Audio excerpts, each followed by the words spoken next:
Tiger, tiger, burning bright in the forests of the night, what immortal hand or eye could frame thy fearful symmetry? Hello, lovelies. A little while ago, I showed you my Oracle of Black Enchantment, which turned out to be a knockoff copy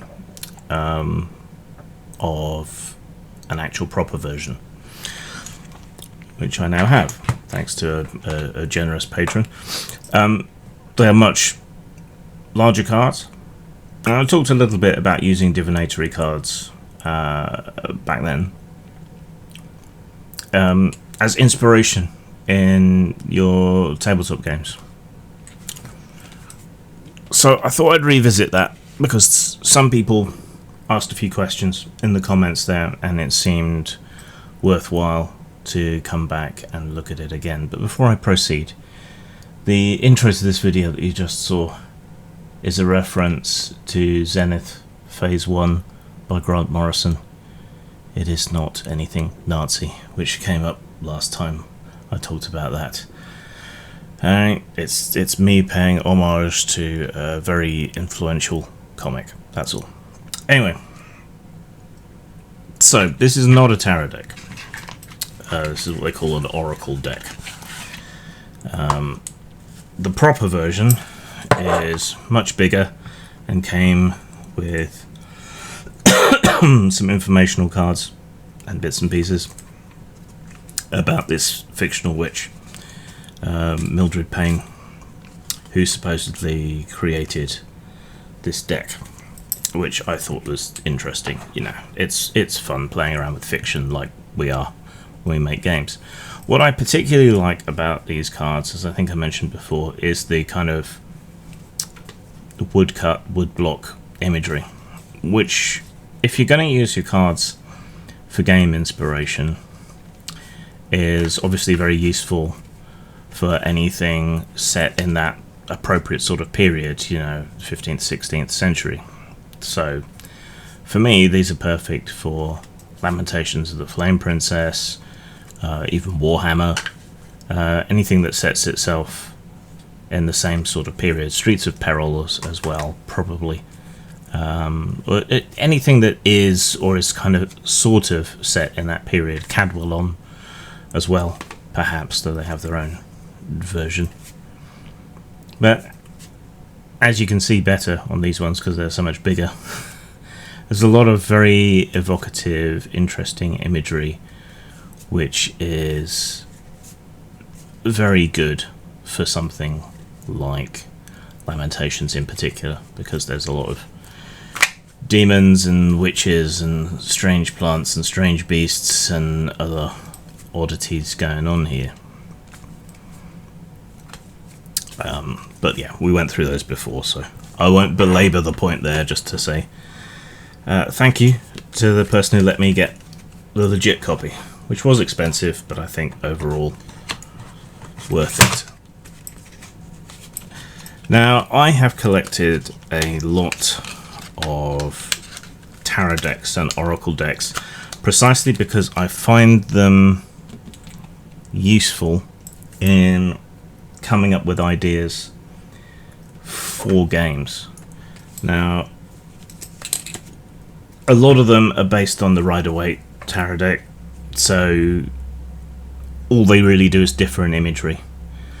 And so the imagery is something that you can tap into. Like, I run a lot of sexy games, so I have Tarot of Sexual Magic, the Erotic Fantasy Tarot. Somewhere I have a Milo Manara Tarot, which is nice. Obviously these ones I can't really show you because prudish YouTube. But you can find all manner of tarot decks with all manner of different themes, even if they are based off the Rider-Waite Tarot, which is this one, but this one's shiny with holograms and ooh, yeah, a bit of a magpie there. So, for example,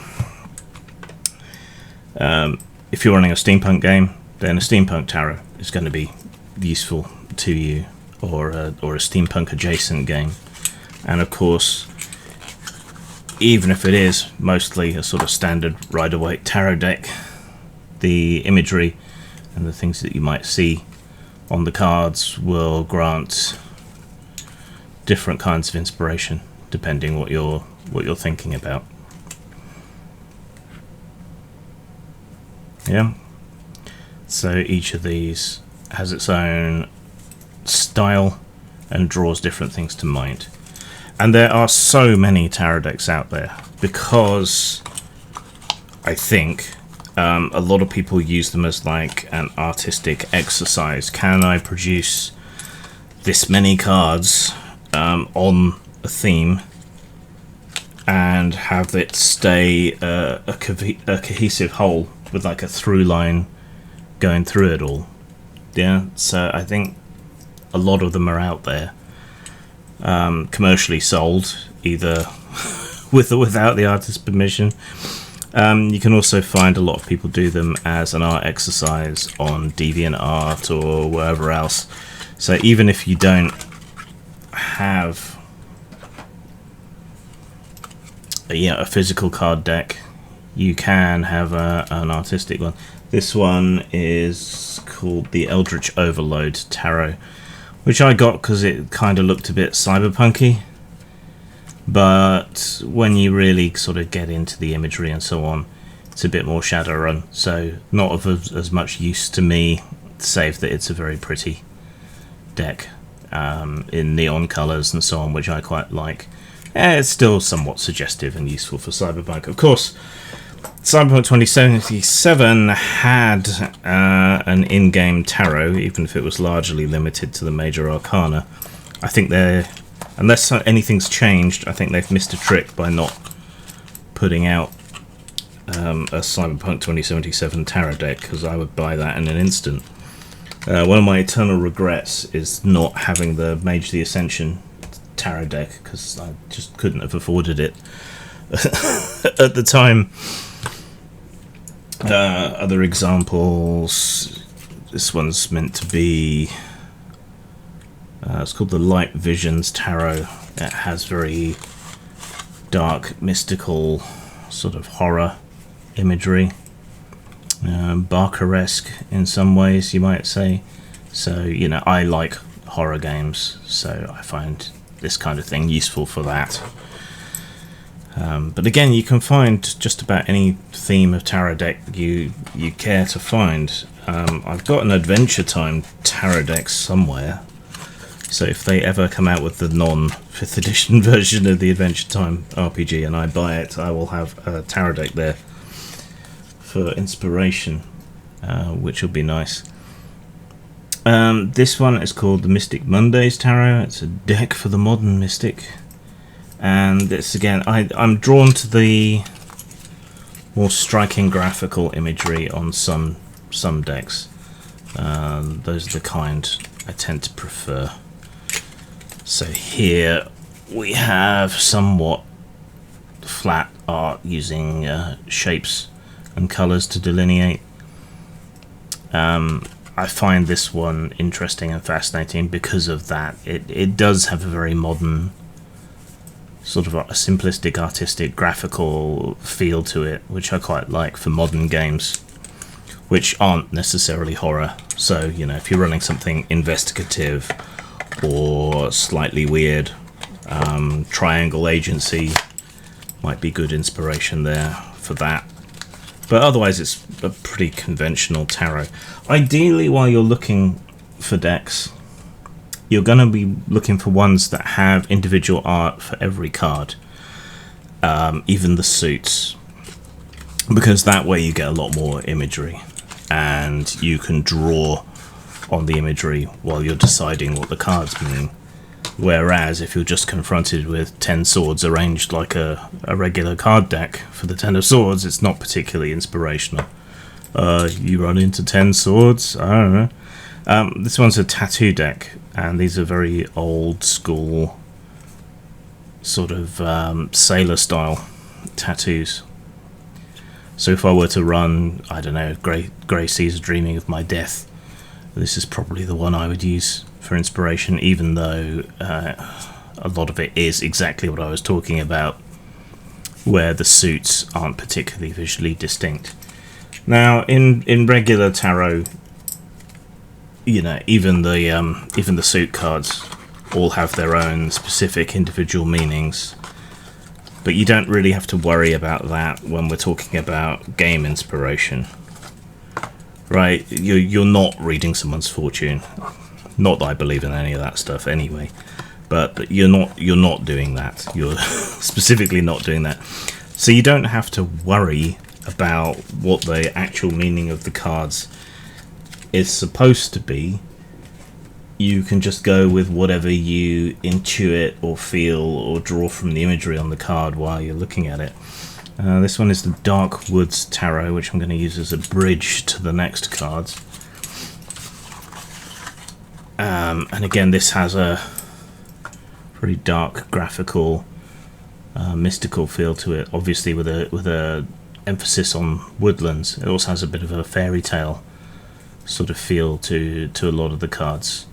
I appreciate the style here, and if you were to run a game set in a mystic woodland, which many of us are, then that would be good. I think we're waiting on that Kickstarter for that OSR foresty game, aren't we? You will tend to find card packaging is not as good as it used to be. A lot of places, whether you're buying rip-offs or not, they come apart a bit too easily, and a lot of them are very difficult to open because the inner flaps are made of this kind of hard plastic coated thing, so you may want to leave those tabs poking out to make them easier to open if you need to use them for reference.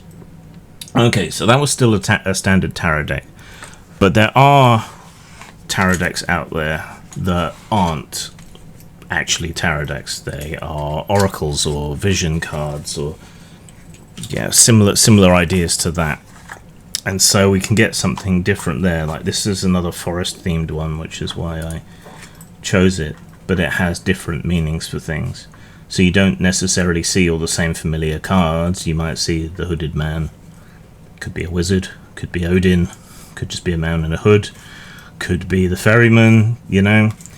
And because these don't necessarily conform to the more sort of typical ideas of what the suits and the major arcana are supposed to be, this can poke and prod your brain in a different way, and the imagery is going to be different because there are different cards to it, even if it follows the pattern of the tarot. Yeah, the tarot used to just be a different type of playing card.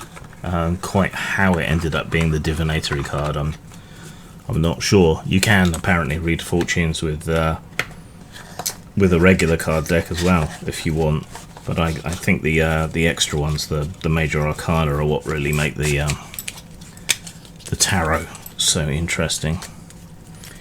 Of course, for a lot of games there are existing tarot decks, or there are things similar to tarot decks that are involved with the game. Mage the Ascension had a tarot deck that was very good for the World of Darkness if you needed inspiration. There have certainly been plenty of other games along the same lines. There is a Dishonored RPG and there is a Dishonored tarot deck, so that's a tie-in that is useful and interesting if you were to play the Dishonored TTRPG. I mean, it's less useful than some because it uses standard suit cards, but it does have its own style, obviously. But once you get into the face cards and the major arcana, then you get a bit more graphical prompting. So it's not as useful as it could be. I'm not sure why, because they certainly have plenty of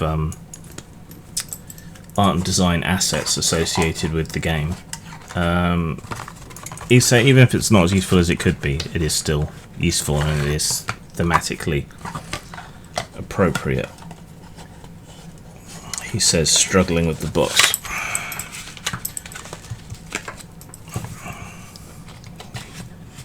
Go on, you were in there a second ago, I'm sure you can fit in again. That's what she said. So that's an example of a tie-in deck for an appropriate game. Now, obviously, Curse of Strahd, you have the Tarokka deck, which I did a review of some time back now when I got it. This is obviously highly specialised, not just to D&D, but to Ravenloft. But you do also have the Deck of Many Things, which can also be used as a divinatory or inspirational deck. But this is going to give you graphics and ideas and imagery that is particularly associated to a particular game or a particular game world. Reflecting back on this, I find the imagery on these ones a bit muddy. It could have done with being a bit starker and easier to see, easier to read, but thematically, you know, you can't really go wrong. And the Deck of Many Things, I think they actually did a pretty good job on that for a sort of late stage 5e sort of product. I felt the artwork was pretty good, and the ideas for using it as more of a divinatory deck was also good. There are still other ideas and forms around this same sort of thing. There are other divinatory decks as well, of course. This one's called Dark Mirror. For my money, there wasn't really enough cards in this one. More is pretty much always better when it comes to this stuff, but again, you know, this sort of graphical style is good for cult or modern horror or occult horror of any kind, and it's not the Rider-Waite tarot deck, so you know, you can find yourself caught a little bit by surprise by what's in there. But yeah, there are also more abstract ones that aren't ever intended for divination, but are intended to inspire you and spark your imagination. One such set of cards is this Intuity cards. These are abstract and are intended to spark creative imagination and help you train your brain to be more creative. So the imagery on these is really pretty abstract, and they're just numbered, and it doesn't relate to the Rider-Waite tarot or anything really. So what does it all mean?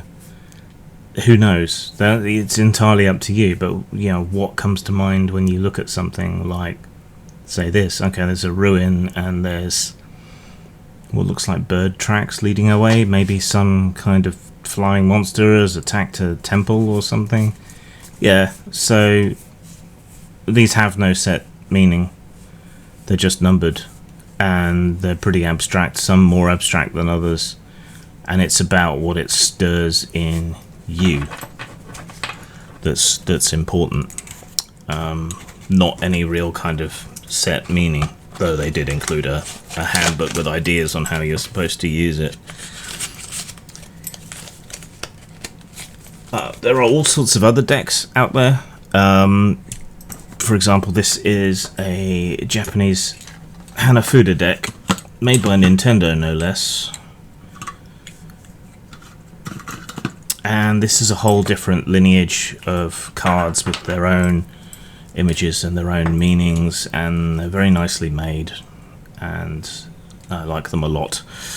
So there's a whole flower language and imagery language of Japan involved in these cards. Other varieties exist in China and Korea as well.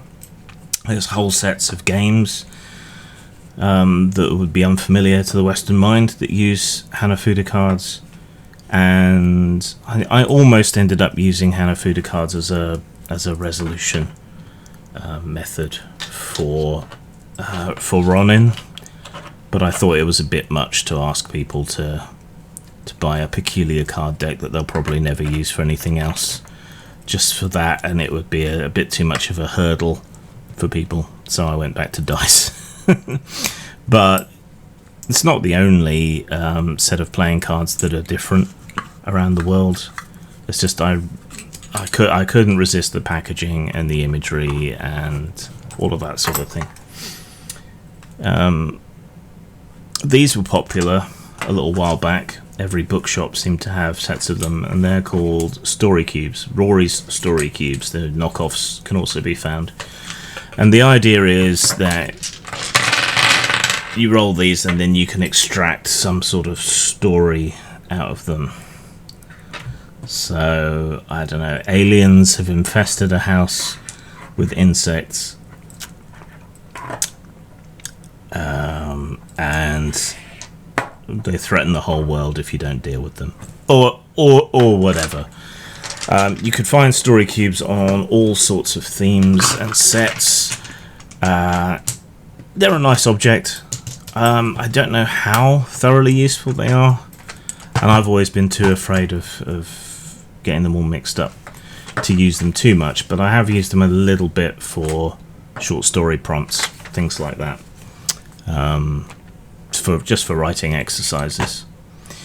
Now there are actual games that use cards as well. This is Once Upon a Time, which is a game where you're supposed to tell fairy stories using the cards within.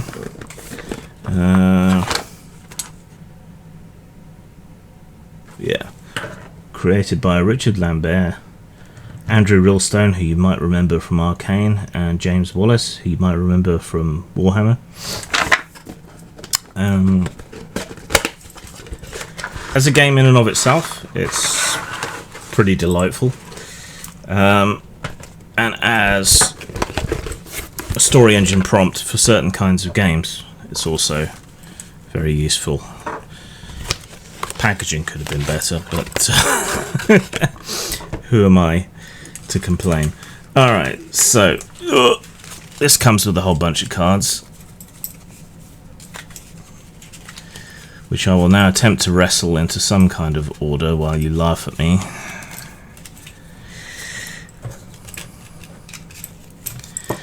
And these are all full of story cues for basically fairy tales, though you could take a slightly darker interpretation if you so wished, and it would be useful for that as well. So here's an example of a game that is using cards to construct stories, and that's what's fun about it. But again, it's also useful if you take it out of it being a game of its own and you start using it to explore your own ideas and to spark your own imagination for games. Like, okay, there's a ring and a prince and a horse and something breaks. You know, it's all of this kind of thing. Some of the cards are double-sided, so depending which way up they are, they have different meanings or additional explanation. Right, and it's very good for constructing stories, and as a result, it's somewhat good for creating game ideas. And there are endings as well. Her courage had made her very rich. So the cook prepared it for the feast, and it was delicious, and so on. Right? Fun as a game in and of itself, particularly if you're of a literary or storytelling bent, but also fantastic for creating game ideas, game plots, and so on. You'll also find that a lot of other games are very useful for this sort of thing. If you're lucky enough to have a copy of the old Games Workshop game Chaos Marauders, then you have a ready-made encounter deck, pretty much, for Warhammer, if you want to play that. There have been spin-off card games from a lot of tabletop RPGs. So Cyberpunk, for example, had Netrunner. If you had a load of those, you could use those cards to come up with story ideas. If you played Vampire, there was Vampire the Eternal Struggle, or Jihad as it was originally called. And there was also the Werewolf card game and the Changeling card game.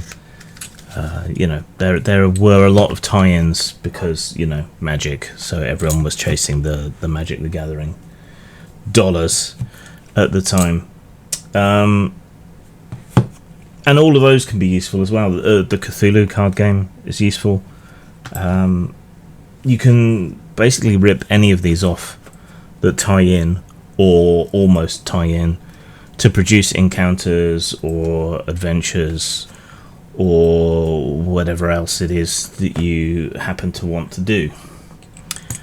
As to how I use the cards, I shouldn't have stacked these here because I was going to do you a little example. Alright.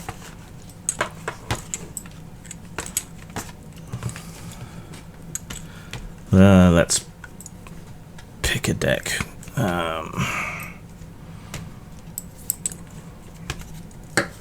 Make a bit of room.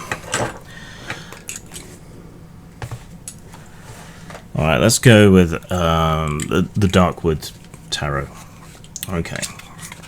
So you've got a game tonight. You've got no ideas what you're going to do for it. How the hell am I going to come up with an adventure on the fly for tonight? These aren't going to be shuffled enough. I guarantee it.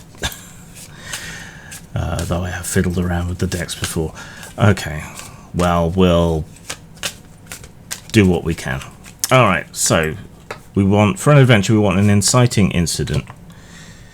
This is the 8 of Wands, and it shows a bunch of torches floating above what seems to be some kind of sleeping elf or Lenny. So, inciting incident. Something awakes in the forest from a slumber of ages. Okay. Next, I might say, okay, what's the journey to get there? And we have the 7 of Wands, and we have a woman carrying a torch. And she is making her way through the woods. So, in order to get to this thing that has awakened, we can say, okay, you have to pass through the darkest, scariest parts of the woods at night. Because the trail only works in the moonlight, right? Okay, so when we get there, we're going to have to deal with the conflict, whatever it is. So let's grab 2 cards to represent the conflict at the center of the adventure.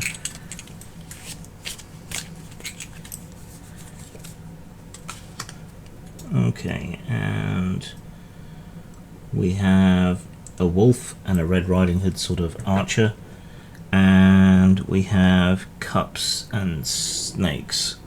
So the conflict there then can be that the presence of this evil thing in the darkest part of the woods is poisoning and twisting the nature of the woods, making the animals there more dangerous, poisoning the water, poisoning the wood, all the rest of it, which fits nicely with the kind of serpent motif that we have there. And then, if necessary, we can have a conclusion,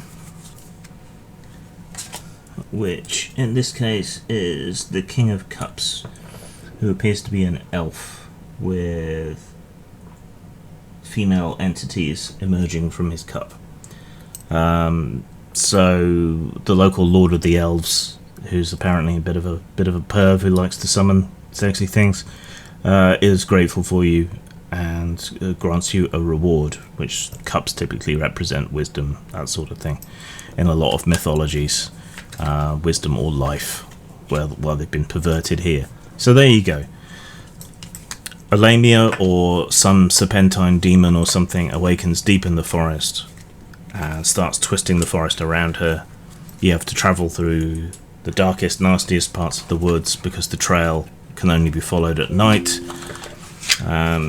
You fight your way through the twisted and poisoned woods until you get to her, deal with her one way or another, and your reward is to drink from the cup of the elf prince's knowledge or whatever.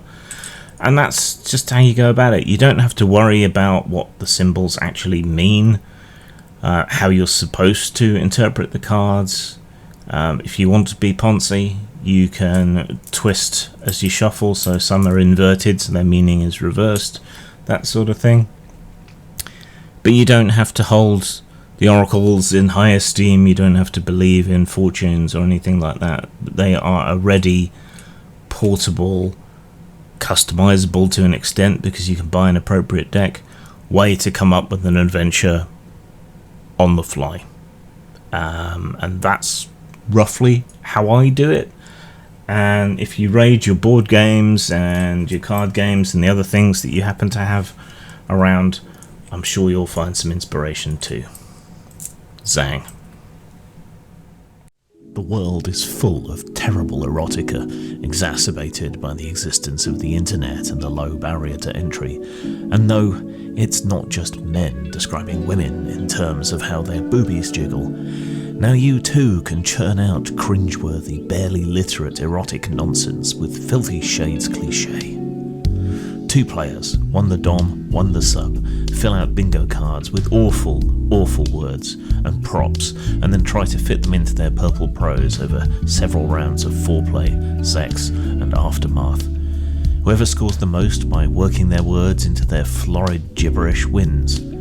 This game was knocked up in an afternoon, but it only cost 50 cents, so bite me. Available at DriveThruRPG and post-mort.com.